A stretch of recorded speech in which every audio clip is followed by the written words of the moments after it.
നമ്മൾ നോക്കുന്നത് female assistant prison ഓഫീസറുടെ തസ്തികയിലേക്ക് നടന്ന എക്സാമിന്റെ ഇംഗ്ലീഷ് മലയാളം ക്വസ്റ്റ്യൻസ് ആണ്. Question paper code 005/2026. ആദ്യം നമുക്ക് ഇംഗ്ലീഷ് ക്വസ്റ്റ്യൻസ് നോക്കാം. 61ാമത്തെ question. Choose the appropriate meaning of the idiom blue blood. Blue blood എന്ന ഇഡിയത്തിന്റെ മീനിങ് എന്താണ്? Option A something impossible, option B weak person, option C an aristocrat, option D a funny object. അപ്പം blue blood എന്ന് പറഞ്ഞാൽ അതിന്റെ Malayalam meaning വരുന്നത് ഉന്നത കുലജാതൻ എന്നാണ്. അപ്പൊ തന്നിരിക്കുന്ന ഓപ്ഷൻസിൽ ഇതിന്റെ ആൻസർ ആയിട്ട് വരുന്നത് ഓപ്ഷൻ സി ആണ്, an aristocrat. ബ്ലൂ ബ്ലഡ് എന്ന ഇഡിയത്തിന്റെ മീനിങ് ആണ് an aristocrat. ഇനി 62ാമത്തെ question. If I had known you were in hospital I dash you. If I had known you were in hospital I dash you. Options നോക്കാം. Option A would visit, option B would visited, option C would have visited, option D would have visit. അപ്പൊ നമ്മൾക്ക് തന്നിരിക്കുന്നത് ഒരു if close ആണ്. തന്നിരിക്കുന്ന sentence ഒന്ന് നോക്കിയേ. If I had known you were in hospital. അപ്പം ഈഫ് ക്ലോസിൽ ഇവിടെ ഹാഡ് പ്ലസ് V3 ആണ് വന്നിരിക്കുന്നത് അല്ലേ? ഹാഡ് പ്ലസ് V3 ആണ് വന്നിരിക്കുന്നത്. അപ്പൊ ഈഫ് ക്ലോസിൽ ഹാഡ് പ്ലസ് V3 വന്നാൽ മെയിൻ ക്ലോസ് എങ്ങനെ എഴുതണം? ഈഫ് ക്ലോസിൽ ഹാഡ് പ്ലസ് V3 വന്നാൽ മെയിൻ ക്ലോസിൽ നമ്മൾ എന്താ എഴുതണ്ടേ? Would, should or might plus have plus V3. If ക്ലോസിൽ ഹാഡ് പ്ലസ് V3 വന്നാൽ മെയിൻ ക്ലോസിൽ would, should or might plus have plus V3 ആണ് വരേണ്ടത്. അപ്പൊ തന്നിരിക്കുന്ന ഓപ്ഷൻസിൽ ഏതായിരിക്കും കറക്റ്റ് ആൻസർ വരുന്നത്? Option C. ഓപ്ഷൻ സിയിൽ വുഡ് ഹാവ് വിസിറ്റഡ് അതാണ് answer. If I had known you were in hospital I would have visited you. 63ാമത്തെ question. Find out the correct answer. This is an achievement dash am proud. This is an achievement dash am proud. Option A which, option B who, option C whose, option D of which. ഇവിടെ തന്നിരിക്കുന്നത് pronoun ചേർക്കാനാണ്. അതായത് തന്നിരിക്കുന്ന options ഏതൊക്കെയാ? Which, who, whose, of which. ഇവയൊക്കെ എന്ത് pronouns ആണ്? Interrogative pronouns അല്ലേ? Which, who, whose, of which, whom ഇവയൊക്കെ ഇൻട്രോഗേറ്റീവ് പ്രൊനൗൺസ് ആണ്. അപ്പം ഇവിടെ തന്നിരിക്കുന്നതിന്റെ ആൻസർ വരുന്നത് ഓപ്ഷൻ ഡി ആണ്, of which. This is an achievement of which I am proud. 64ാമത്തെ question. Report the following sentence. Don't touch me he said to her. തന്നിരിക്കുന്ന സെന്റൻസിനെ റിപ്പോർട്ടഡ് സ്പീച്ചിലോട്ട് മാറ്റാനാണ് don't touch me he said to her. ഇതിന്റെ answer വരുന്നത് option C ആണ്, he told her not to touch him. ഇപ്പൊ നോക്കിയേ, തന്നിരിക്കുന്നത് എന്താണ്? ഒരു ഇംപെററ്റീവ് സെന്റൻസ് ആണ് അല്ലേ? തന്നിരിക്കുന്നത് ഒരു ഇംപെററ്റീവ് സെന്റൻസ് ആണ്. ഇംപെററ്റീവ് സെന്റൻസിൽ ഏതൊക്കെ ടൈപ്പ് വേർഡ്സ് ആണ് വരുന്നത്? ആജ്ഞ, അപേക്ഷ, അനുവാദം, ഓക്കെ, അങ്ങനെയുള്ള സെന്റൻസുകളാണ് ഇംപെററ്റീവ് സെന്റൻസുകൾ. ഈ ഇംപെററ്റീവ് സെന്റൻസിന്റെ റിപ്പോർട്ടഡ് സ്പീച്ച് എഴുതുമ്പോൾ റിപ്പോർട്ടിംഗ് വെർബ് സെന്റൻസിന്റെ സ്വഭാവം അനുസരിച്ച് ടോൾഡ്, ഓർഡേഡ്, റിക്വസ്റ്റഡ്, ആസ്ക്ഡ് ഇവയിലേതെങ്കിലും വരണം. അപ്പൊ ഇവിടെ ടോൾഡ് മതി. ഇനി അതുപോലെ ഡോണ്ടിലാണ് സെന്റൻസ് തുടങ്ങുന്നതെങ്കിൽ റിപ്പോർട്ടഡ് സ്പീച്ചിൽ നോട്ട് ടു ചേർക്കണം. ഡോണ്ടിലാണ് സെന്റൻസ് തുടങ്ങുന്നതെങ്കിൽ റിപ്പോർട്ടഡ് സ്പീച്ചിൽ നോട്ട് ടു ചേർക്കണം. അപ്പം ഇവിടെ തന്നിരിക്കുന്നത് don't touch me he said to her. അതിന്റെ ആൻസർ എങ്ങനെ വരും? He told her not to touch him. ഇനി 65ാമത്തെ question. The thunder gradually dash and its rumbling is heard far away beyond the village. The thunder gradually dashed and its rumbling is heard far away beyond the village. തന്നിരിക്കുന്ന options: option A abate, option B abates, option C rotund, option D rotunds. ഇപ്പൊ എന്താണ് തന്നിരിക്കുന്നത്? The thunder gradually dash and its rumbling is heard far away beyond the village. ഇടിമുഴക്കം കുറഞ്ഞു വരുന്നുണ്ട്, അതിൻ്റെ മുഴക്കം ഗ്രാമത്തിന് വെളിയിലേക്കും കേൾക്കുന്നുണ്ട്. അപ്പോൾ അവിടെ തന്നിരിക്കുന്ന ആൻസർ എന്താ വരുന്നത്? കുറഞ്ഞു വരുന്നു എന്നുള്ളതിൻ്റെ വാക്കാണ് വേണ്ടിയത്. Option B abates. The thunder gradually abates and its rumbling is heard far away beyond the village. Abate എന്ന് പറഞ്ഞാൽ കുറയുക. അപ്പം ഇവിടെ തണ്ടർ സിംഗുലർ ആയതുകൊണ്ട് വെർബും സിംഗുലർ വേണം, അതുകൊണ്ടാണ് അബേറ്റ്സ് എന്ന് വന്നത്.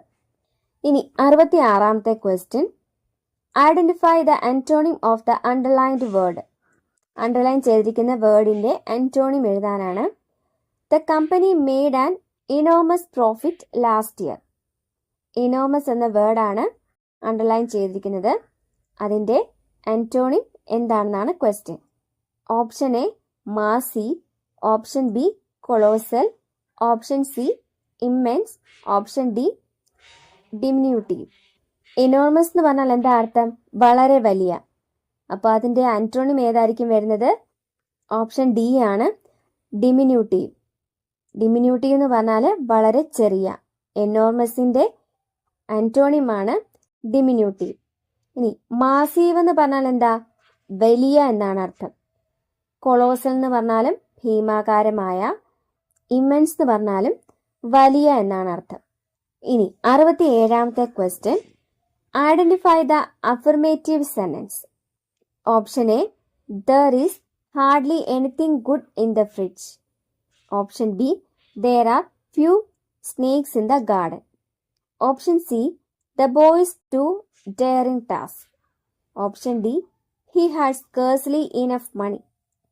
അപ്പോൾ തന്നിരിക്കുന്നതിൽ നിന്നും അഫർമേറ്റീവ് സെന്റൻസ് ഏതാണെന്നാണ് ക്വസ്റ്റ്യൻ.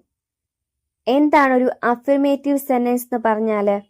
ഒരു കാര്യം ഉണ്ടെന്നോ അല്ലെങ്കിൽ അത് ശരിയാണെന്നോ ഉറപ്പിച്ച് പറയുന്ന വാചകങ്ങളെയാണ് നമ്മൾ അഫർമേറ്റീവ് സെന്റൻസ് എന്ന് വിളിക്കുന്നത്.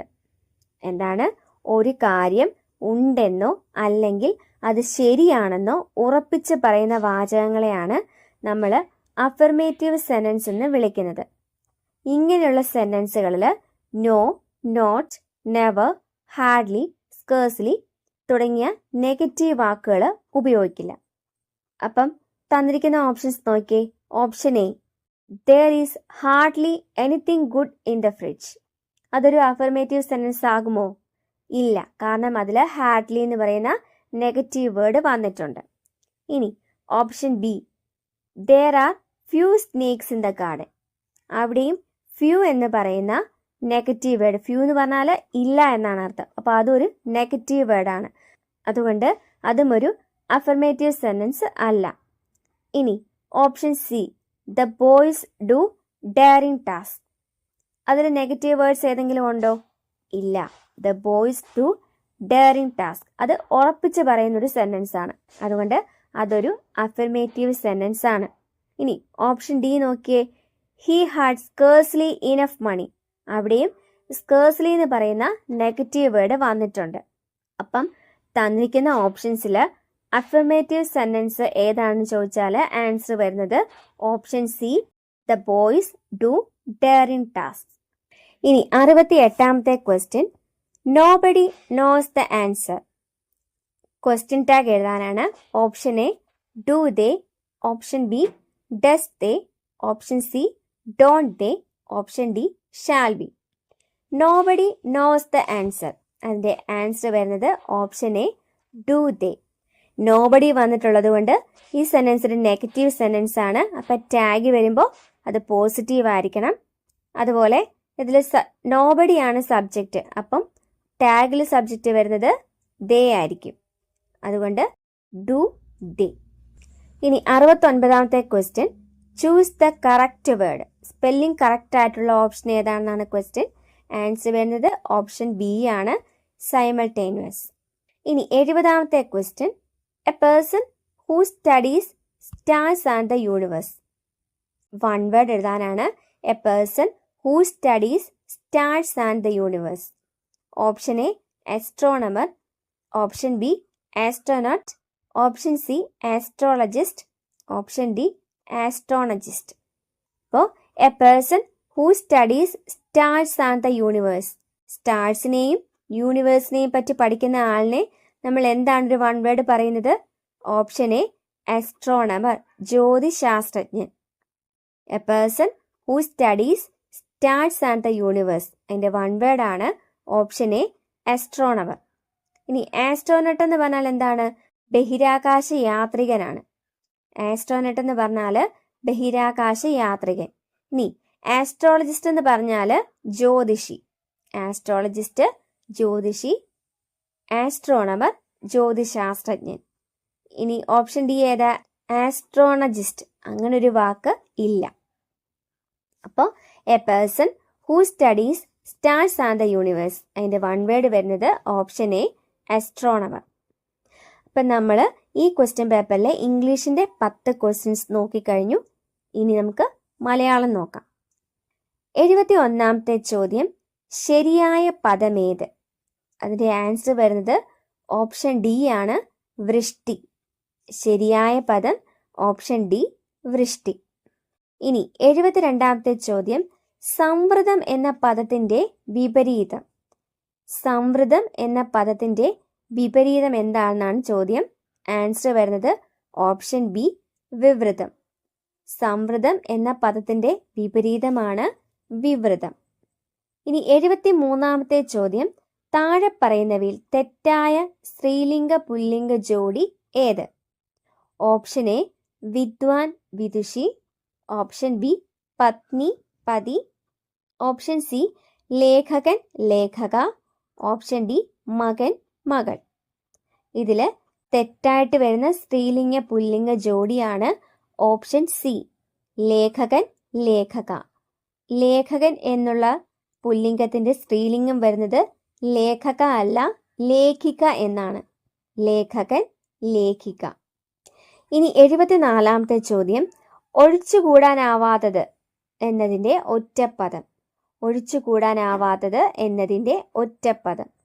ഓപ്ഷൻ എ അത്യാവശ്യം, ഓപ്ഷൻ ബി അനിഷേധ്യം, ഓപ്ഷൻ സി അത്യന്താപേക്ഷിതം, ഓപ്ഷൻ ഡി അനിവാര്യം. ഇതിന്റെ ഉത്തരം വരുന്നത് ഓപ്ഷൻ സി ആണ്, അത്യന്താപേക്ഷിതം. ഒഴിച്ചുകൂടാനാവാത്തത് എന്നതിന്റെ ഒറ്റപ്പദമാണ് അത്യന്താപേക്ഷിതം. 75ാമത്തെ ചോദ്യം, ചേർത്തെഴുതുക. ആ പ്ലസ് ആൾ. ആൻസർ വരുന്നത് ഓപ്ഷൻ ബി ആണ്, അയാൾ. ആ പ്ലസ് ആൾ ചേർത്തെഴുതിയാൽ അയാൾ. 76ാമത്തെ ചോദ്യം, താഴെ പറയുന്നവയിൽ അലിംഗ ബഹുവചനം അല്ലാത്തത് ഏത്? Option A Panicker, option B മക്കൾ, ഓപ്ഷൻ സി ഭാരതീയർ, ഓപ്ഷൻ ഡി ആൺമക്കൾ. താഴെ പറയുന്നവയിൽ അലിംഗ ബഹുവചനം അല്ലാത്തത് ഏത്? ഓപ്ഷൻ എ പണിക്കാർ, ഓപ്ഷൻ ബി മക്കൾ, ഓപ്ഷൻ സി ഭാരതീയർ, ഓപ്ഷൻ ഡി ആൺമക്കൾ. ഇതിന്റെ ഉത്തരം വരുന്നത് ഓപ്ഷൻ ഡി ആണ്, ആൺമക്കൾ. പണിക്കാർ എന്ന് പറഞ്ഞാലും മക്കൾ എന്ന് പറഞ്ഞാലും ഭാരതീയർ എന്ന് പറഞ്ഞാലും ആണും പെണ്ണും ഉൾപ്പെടും.